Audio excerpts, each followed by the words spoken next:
आदित्य की शादी के दिन उसका जिगरी दोस्त मानव आदित्य की दुल्हन को लेकर फरार हो जाता है। वह उसके साथ क्या करता है? क्या अब आदित्य भी मानव की दुल्हन को लेकर भाग जाएगा?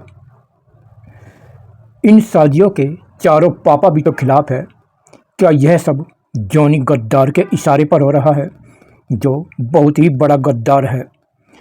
और जो चार पापा होते हैं, एक हकला होता है, एक तोतला होता है, एक बहरा होता है, एक मक्खी चूस होता है। वह अपने बच्चों की शादी आपस में क्यों नहीं कराना चाहते?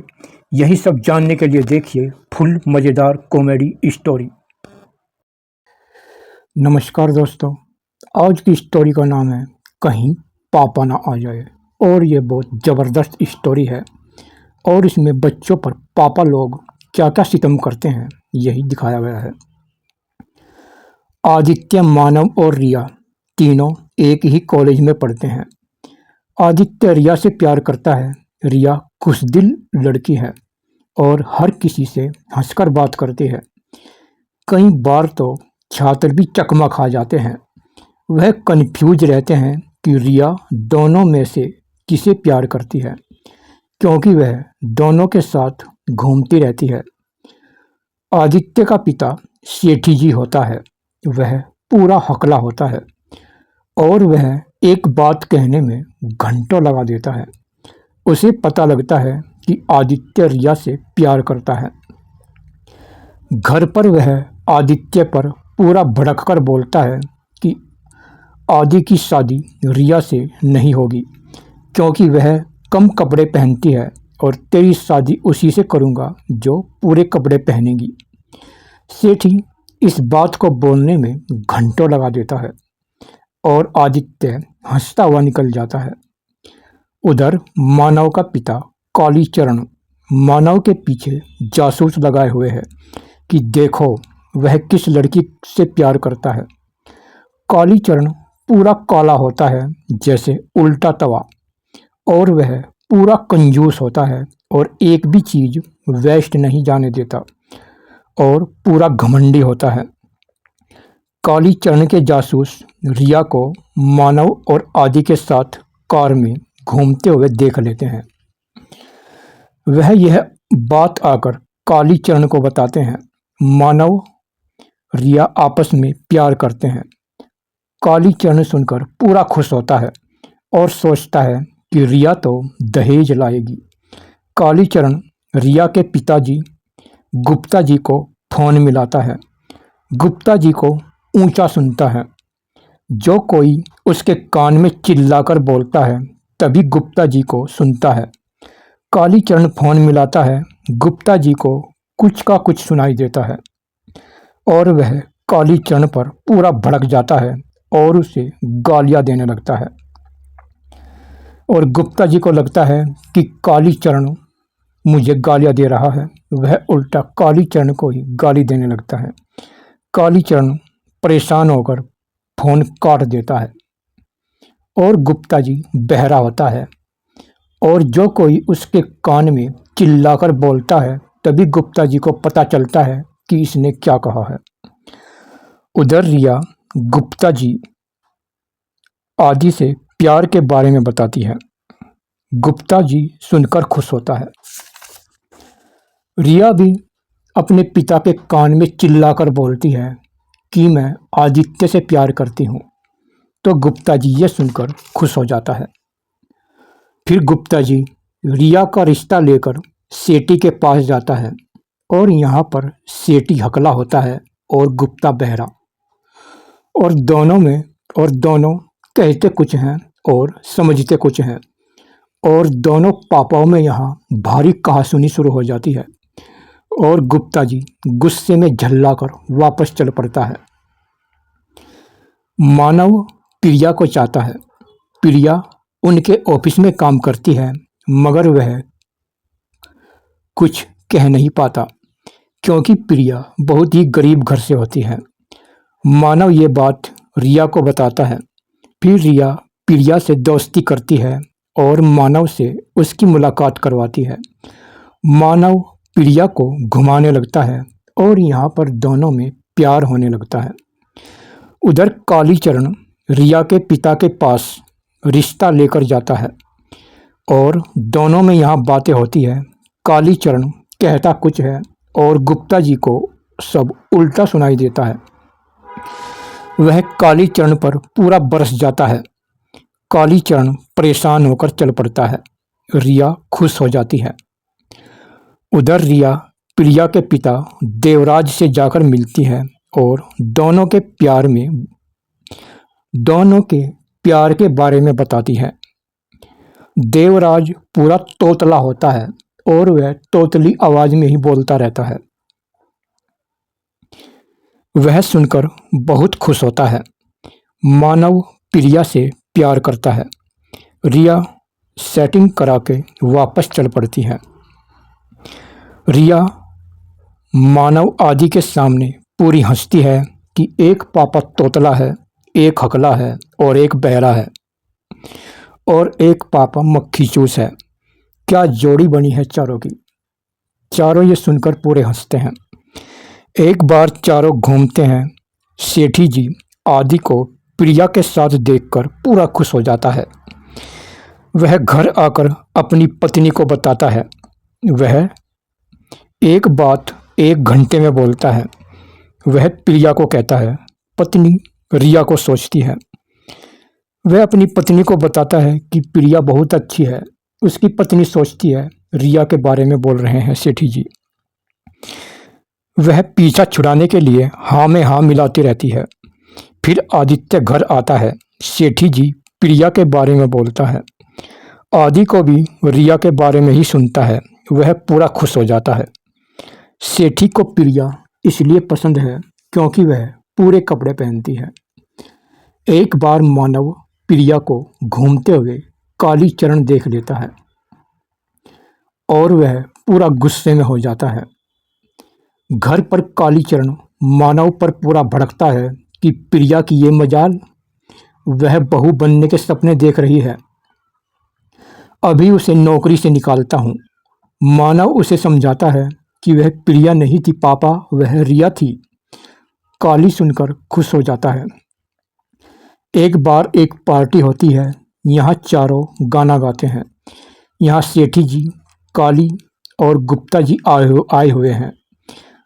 गाने में रिया मानव की किस करती है तो कालीचरण देखकर पूरा खुश होता है। आदित्य प्रिया के साथ गाना गाता है। ये देखकर सेठी खुश होता है। गुप्ता मानव को रिया के साथ देखकर पूरा गुस्सा होता है। फिर चारों आपस में बैठे हुए बड़े परेशान होते हैं। सोचते हैं पापाओं ने नाक में दम कर दिया है, इस तरह हमारी शादी कैसे हो पाएगी। कालीचरण को मानव प्रिया के प्यार का पता लग ही जाता है और वह सीधा ऑफिस में जाकर प्रिया को काम से निकाल देता है और उस पर पूरा भड़कता है और उसकी सैलरी रोक देता है। प्रिया पूरी परेशान हो जाती है। उसका पिता देवराज को ये बात पता लगती है तो वह पूरा गुस्से में आकर फोन पर तोतली आवाज में कालीचरण को पूरी गाली सुनाता है। कालीचरण फोन काट देता है। तीनों दोस्त प्रिया से मिलते हैं। उसकी हर मदद करने का फैसला करते हैं। मानव उसे समझाता है। एक बार बाजार में अकेली प्रिया को कुछ गुंडे छेड़ते हैं। तभी सेठी जी आकर प्रिया को गुंडों से बचाता है और उसे अपने घर लेकर आ जाता है। सोचता है आदित्य से इसकी शादी करेंगे। वो प्रिया को रिश्ते के बारे में बताता है मगर एक ही बात घंटों में बोलता है। माँ प्रिया को सब बताती है। उसे भी प्रिया पसंद आ जाती है। प्रिया ये बात सुनकर चौंक जाती है और वह मजबूरी में हाँ करती रहती है। फिर आदित्य घर आता है। उसे उसकी माँ प्रिया के बारे में बताती है। आदित्य सुनकर चौंक जाता है। आदित्य प्रिया को छोड़ने के लिए उसके घर जाता है मगर रास्ते में उसे गुप्ता जी देख लेते हैं। गुप्ता जी पूरा गुस्सा होते हैं कि यह मेरी बेटी को छोड़कर अब और से प्यार करने लगा है। गुप्ता जी उसकी कार रुकवाता है और दोनों पर पूरा भड़कता है। आदित्य गुप्ता को समझाने का प्रयास करता है, मगर गुप्ता जी को उल्टा ही सुनता है और गुप्ता जी उस पर और भड़क जाता है। आदित्य उसके कान में चिल्लाकर बोलता है और उसे समझाने की कोशिश करता है। प्रिया हंसने लगती है, मगर गुप्ता जी और भड़क जाता है और दोनों गुप्ता जी से यहाँ से जान बचाकर भागते हैं।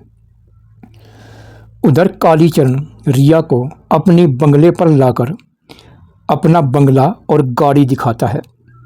यहाँ पर रिया हंसकर काली से पैसे ऐंठने लगती है। काली खुश होकर उसे पैसे देता है। मानव ये देखकर खुश होता है कि कंजूस देने तो लगा।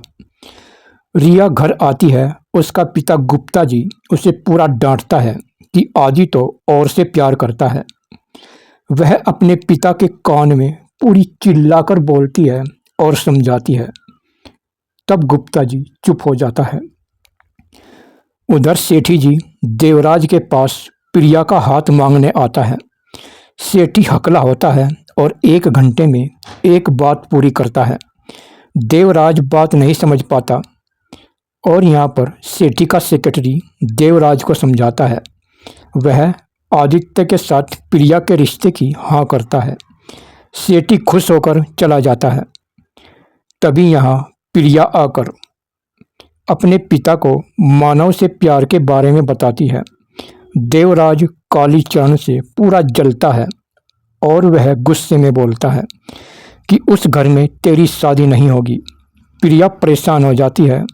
तभी यहाँ रिया आकर देवराज को समझाती है कि आदि से तो मैं प्यार करती हूँ, प्रिया तो मानव से प्यार करती है। रिया देवराज को समझाती है और वह चुप हो जाता है। फिर देवराज आदित्य के घर फोन करके शादी की मना कर देता है। सेठी जी ये सुनकर पूरे गुस्से में भर जाता है और सोचता है इस रिश्ते की मना रिया ने करा दी है। सेठी सीधा कार में गुप्ता जी के घर जाता है और सेठी 1 घंटे में कहता कुछ है और गुप्ता जी को सुनता कुछ है। दोनों एक दूसरे की बात नहीं समझ पाते और सेठी झल्लाकर चल पड़ता है। तभी यहाँ रिया आती है और वह कम कपड़ों में होती है।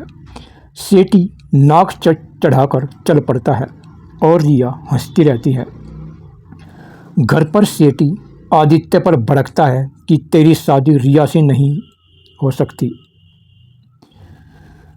वह कहता है कि तेरी शादी किसी भी कीमत पर रिया से नहीं हो सकती। इस तरह हकली आवाज में बोलता है। सेठी और गुस्सा करता है। एक बार चारों एक होटल में होते हैं। तभी उनके चारों पापा वहां आकर चारों को पकड़ लेते हैं और अपने बच्चों पर पूरा भड़कते हैं और साथ लेकर चलना चाहते हैं। तभी रिया प्रिया पापाओं को बताती है कि हमारे पेट में तो इनके बच्चे पल रहे हैं। यह सुनकर चारों पापाओं को पूरा झटका लगता है और वह झल्लाकर वापस चल पड़ते हैं। चारों दोस्त इस बात से पूरे खुश होते हैं। फिर चारों पापाओं की आपस में मीटिंग होती है कि उनके पेट में बच्चे हैं, अब तो शादी करनी ही पड़ेगी। यहाँ पर एक सेक्रेटरी होता है। वह चारों को एक दूसरे की बात समझाता रहता है। चारों पापा शादी को मान जाते हैं।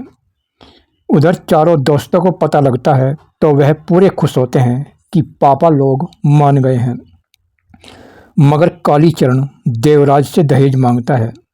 रिया हाँ करती है। फिर शादी का मंडप सजता है। दो मंडप बने हुए हैं जो दोनों जोड़ों की शादी एक साथ हो जाए। उधर सेठी जी को रिया बिल्कुल भी पसंद नहीं है और वह एक चाल चलता है और दूल्हे आदि का किडनैप करा के एक कमरे में बंद कर देता है और आदित्य कमरे में बंद रहता है और हाथ पैर पटकता रहता है कि पापा को कैसे समझाऊं। उधर मानव और प्रिया मंडप में बैठे हुए हैं। पंडित मंत्र पढ़ता है। रिया और गुप्ता जी आदित्य का इंतजार करते रहते हैं। सेठी बहाने करता रहता है कि मेरा बेटा थोड़ी देर में आने वाला है। फिर रिया दुल्हन बनी इंतजार करती रहती है कि आदित्य कब आएगा। उधर अचानक कालीचरण शादी में बाधा डालता है और कहता है पहले दहेज फिर शादी। यहाँ पर पूरा हंगामा होता है। रिया समझाती है कि शादी के बाद सारा दहेज मिल जाएगा, मगर कालीचरण मानव का हाथ पकड़कर उसे फेरों से उठा देता है। देवराज कालीचरण पर भड़क जाता है कि अब ये शादी नहीं होगी और यहाँ पर पूरा हंगामा हो जाता है। उधर आदित्य कमरे से आज़ाद होकर मानव को फोन करता है और प्लान बनाता है। उधर देवराज प्रिया का हाथ पकड़कर कमरे की तरफ लेकर चलता है कि चल बेटी चल अंदर चल, मगर मानव प्रिया का हाथ अपनी तरफ खींचता है कि ये अंदर नहीं जाएगी, ये मेरे साथ जाएगी। और काली मानव का हाथ अपनी तरफ खींचता है कि चल मानव छोड़ दे इसका हाथ, छोड़ दे, हमें ये शादी नहीं करनी। और यहाँ पर पूरी खींचतान होती रहती है। कालीचरण मानव का हाथ खींचता है, मानव प्रिया का हाथ खींचता है और देवराज प्रिया का हाथ अंदर खींचता है। फिर मानव कालीचरण से हाथ छुड़ाता है और प्रिया देवराज से हाथ छुड़ाती है। मानव और प्रिया पापाओं से बचकर भागते हैं। आगे उन्हें रिया मिलती है। मानव उसे प्लान बताता है, रिया भी उनके साथ भागती है। फिर मानव और रिया प्रिया को कार में बैठाकर भाग जाता है। तीनों पापा परेशान हो जाते हैं और मेहमानों में खबर फैल जाती है कि मानव दोनों लड़कियों को भगाकर ले गया है। फिर गुप्ता जी और देवराज और कालीचरण, गुप्ता और देवराज कालीचरण पर बुरी तरह भड़क पड़ते हैं कि अगर हमारी बेटियां नहीं मिली तू जेल में चक्की पीसेगा। कालीचरण डर जाता है, उनका साथ देने का वादा करता है। सेठी जी ये देखकर पूरा खुश हो रहा है कि चलो रिया भी भाग गई है, अब आदित्य से उसकी शादी नहीं होगी। और शादी से उसका पीछा छूट गया और सेठी मन ही मन पूरा खुश हो रहा है। उसे नहीं पता कि मानव भी भाग गया है। सेठी जी घर आकर देखता है आदित्य गायब मिलता है। सेठी परेशान हो जाता है। फिर चारों आपस में मिलते हैं और कहते हैं कि बिना पापाओं के ही शादी करनी पड़ेगी। फिर चारों एक मंदिर में विधि विधान से शादी करते हैं और भगवान का आशीर्वाद लेकर यहाँ से चलते हैं और एक गेस्ट हाउस में मौज से रहते हैं। चारों के भागने की खबर अखबारों में छपती है और शहर का नामी डॉन जॉनी गद्दार होता है, जो बड़ा डेंजर होता है, जॉनी गद्दार। वह इस खबर को पढ़कर पूरा खुश होता है। जहाँ चारों ठहरे हुए थे, अचानक वहाँ पर गुंडे आकर चारों का किडनैप कर लेते हैं और जॉनी गद्दार के आगे पटकते हैं। जॉनी गद्दार चारों को बोलता है, तुम्हारे परिवार से मैं मोटी फिरौती वसूल करूँगा और तुम्हें हनीमून भी नहीं मनाने दूंगा। चारों जॉनी गद्दार पर पूरा भड़कते हैं, मगर जॉनी गद्दार मानव और रिया को एक कमरे में बंद कर देता है और आदित्य और प्रिया को दूसरे कमरे में बंद कर देता है, जिससे वह हनीमून ना मना सके। उन्हें बदल देता है। चारों अलग अलग कमरों में बड़े परेशान रहते हैं कि अब कैसे करें। मानव और रिया बहुत परेशान रहते हैं कि अगर यहाँ पर रिया होती तो अच्छा था। और उधर आदित्य और प्रिया भी बहुत परेशान रहते हैं कि जॉनी गद्दार ने ये क्या कर दिया। जॉनी गद्दार उनके पापाओं से मोटी फिरौती मांगता है। चारों पापा एक जगह हो जाते हैं और बोलते हैं, अगर हम चारों की शादी करा देते तो करोड़ों रुपए जॉनी गद्दार को न देने पड़ते। वह पैसों का इंतजाम करते हैं। पापा पैसों को लेकर चलते हैं। उधर चारों गुंडों को चकमा देकर उनके अड्डे से भाग जाते हैं। पापा आकर जॉनी गद्दार को पैसे देते हैं। जॉनी गद्दार देखता है चारों भाग गए।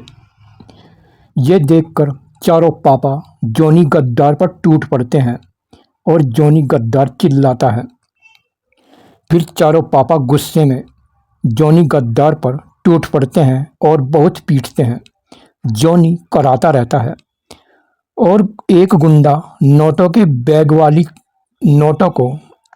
नोटों के बैग एक कार में रखकर भागता है। पापा लोग अपनी कार से गुंडों की कार का पीछा करते हैं। गुंडों की कार को मानव और आदि रुकवा देते हैं और गुंडों पर टूट पड़ते हैं। गुंडे रोने लगते हैं। तभी चारों को पापाओं की आती हुई कारें दिखाई देती हैं और चारों डरकर कार में फिर से भागने लगते हैं। और कुछ दूरी पर एक एम्बुलेंस उनकी कार के आगे आकर रुकती है। तभी उनकी कार रुकती है। तभी एम्बुलेंस का पीछे से दरवाज़ा खुलता है। तभी जॉनी गद्दार बेड से उठकर आता है। उसके हाथ और पैरों में पट्टियां बंधी है क्योंकि पापाओं ने उसका बुरा हाल कर दिया था। वह उनसे पैसों का बैग मांगता है। चारों की फिर गुंडों के साथ लड़ाई होती है और इसी बीच जॉनी गद्दार बैग वाली कार में बैठकर भाग जाता है और चारों उसका पीछा करते हैं। यहाँ पूरी भागदौड़ होती है। जॉनी गद्दार आगे पापाओं की कार देखकर दूसरी तरफ को भागता है। उधर से पुलिस आती है। जॉनी गद्दार कार को पुल पर रोक देता है। नीचे से मालगाड़ी गुजरती है। जॉनी गद्दार चारों तरफ से घिरता हुआ देखकर बैग लेकर मालगाड़ी पर कूद जाता है। चारों पापा भी मालगाड़ी पर कूद जाते हैं। पापा लोग जॉनी को पकड़ लेते हैं और उसे पूरा पीटते हैं और फिर बैग खोलकर देखते हैं मगर उनमें नकली नोट होते हैं। पापा लोग अपना सर पटकते हैं कि असली पैसे कहाँ गए। जॉनी गद्दार को नकली पैसे देखकर अटैक पड़ जाता है। वह उसे लेकर कूद जाते हैं। तभी पुलिस जॉनी गद्दार को पकड़ लेती है। पुलिस कहती है सारे पैसे इनके लड़के ले गए हैं। चारों सुनकर चौंक जाते हैं। फिर पापा लोग देखते हैं चारों एक कार में जा रहे हैं। फिर पापा लोग पुलिस के साथ चारों की कार का पीछा करते हैं। चारों डरकर और तेज भागते हैं मगर जॉनी गद्दार के गुंडे आगे उन्हें घेर लेते हैं और यहाँ पर फिर से लड़ाई होती है।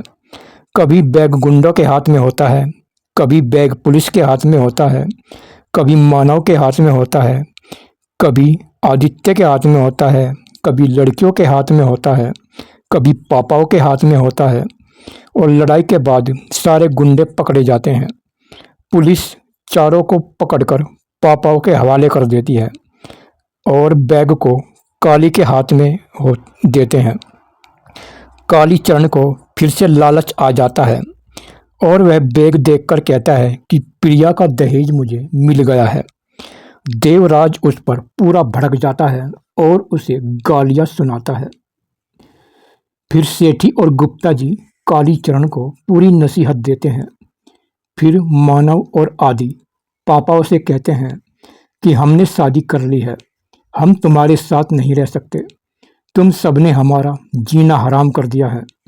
शादी के बाद भी तुम हमारे पीछे पड़े हो। तुम हमसे क्या चाहते हो? चारों पापा एक दूसरे की मुंह की तरफ देखते हैं। फिर लड़कियां अपने पापाओं से कहती है, अगर तुम हमारी शादी से खुश नहीं हो तो अपने हाथों से मिटा दो हमारी मांग का सिंदूर और कर दो हमारी जिंदगी बर्बाद। यह सुनकर चारों पापाओं को अपनी गलती का एहसास होता है। वह अपने बच्चों से माफ़ी मांगते हैं और घर चलने को कहते हैं। चारों पापा अपने बच्चों को आशीर्वाद देते हैं और फिर चारों से पापाओं का डर दूर हो जाता है और इस तरह सब अपने अपने घर आ जाते हैं। और इस तरह इस कहानी का अंत होता है जिसका नाम है कहीं पापा ना आ जाए। देखा दोस्तों, पापा इस फिल्म में कितने हराम होते हैं और अपने बच्चों के साथ क्या क्या करते हैं कि इनकी शादी ना हो, मगर फिर भी उनकी शादी हो जाती है और अंत में पापाओं को उनके प्यार के सामने झुकना पड़ता है। आपको ये फिल्म की स्टोरी कैसी लगी? कहीं पापा ना आ जाएं, कमेंट बॉक्स में ज़रूर बताना।